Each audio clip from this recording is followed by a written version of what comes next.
This Honda vehicle comes with a highly versatile audio system, which lets you enjoy audio entertainment from a variety of sources. To use the system, the vehicle's power mode must be set to accessory or on.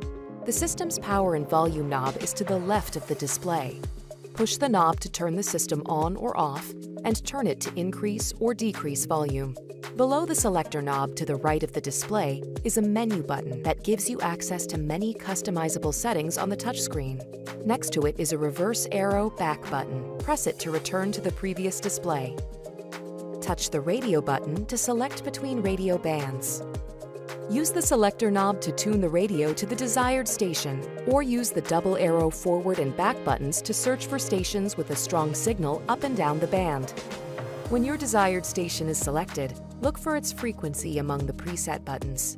To save the station to your preset choices, press and hold the appropriate preset button until it beeps. You can select the media button if you'd like to stream Bluetooth audio, play a connected iPod, or access audio files on a plugged-in USB flash drive.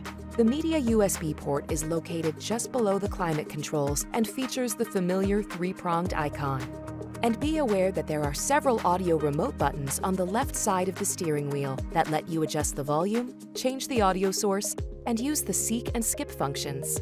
See your vehicle's owner's manual for even more details.